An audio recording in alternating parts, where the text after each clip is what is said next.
This man had the power to end the world, but he chose not to. One single decision, made in silence, saved billions of lives.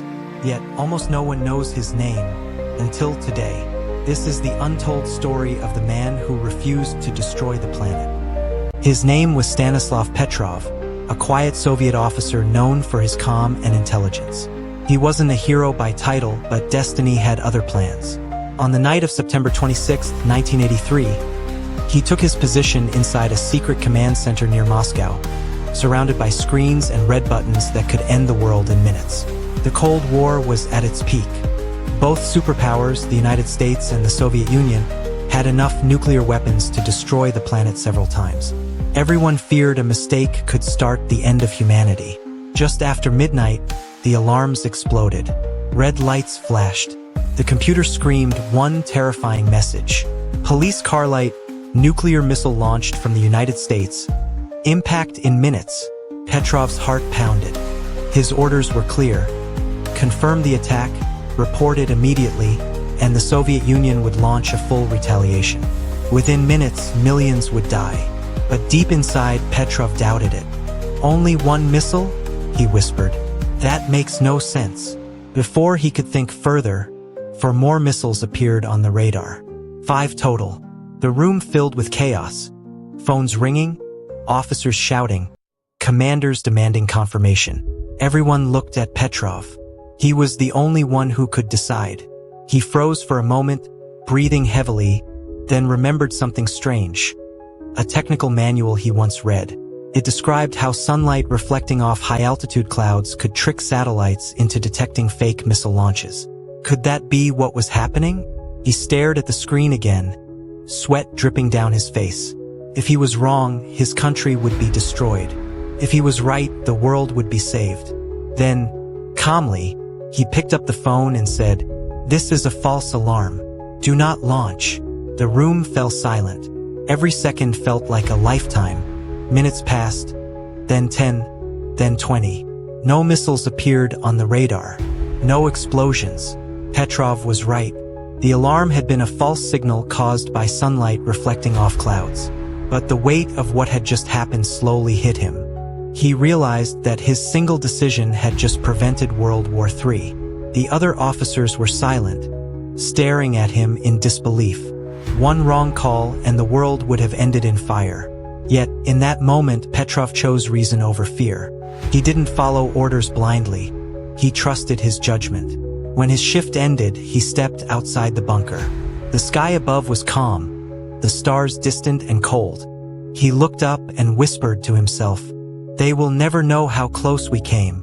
In the days that followed, Petrov was questioned by superiors.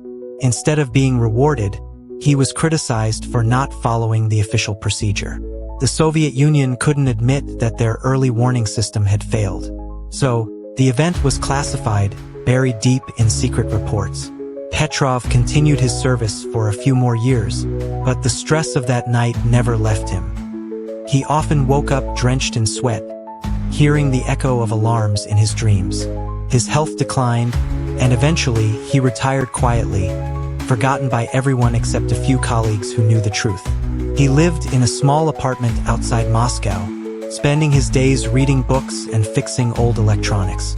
No medals, no honors, just silence. For decades, no one outside Russia even knew his name. Then, in the early 2000s, the story finally leaked to the West. Reporters searched for the man who saved humanity, and found him living in poverty. When they asked him how he felt that night, he smiled weakly and said, "I was just doing my job." After the story became public, people around the world called Stanislav Petrov the man who saved the world. Documentaries were made, newspapers wrote his name in headlines, and world leaders sent him letters of gratitude. Yet Petrov remained humble. He didn't see himself as a hero. He once said in an interview, "I just refused to be part of a mistake. If I had followed orders, millions would be dead." Sometimes, doing nothing is the hardest thing. The irony was that the system meant to protect humanity nearly destroyed it, and only a single human heart prevented the end. Petrov's story became a symbol of courage, reason, and moral choice. He had risked everything. his career, his life, his honor, just to stay true to his conscience. In his final years, Petrov lived alone. He rarely spoke about that night, but when he did, he said that sometimes he still heard the alarms in his dreams. He didn't regret what he did, only that the world learned about it too late. On May 19, 2017, Stanislav Petrov passed away quietly in his home. The news of his death came months later, as if history itself had forgotten him again. But his legacy lives on, because on that night in 1983, when the machines screamed for war, one man stayed calm and chose peace. Petrov proved that courage isn't always found on the battlefield. Sometimes it's in the silence of a small room, where one person must decide between fear and reason. So remember his story, and never underestimate the power of a single choice. If the story inspired you, please like, subscribe, and share your thoughts below. Would you have trusted your instinct like Petrov did?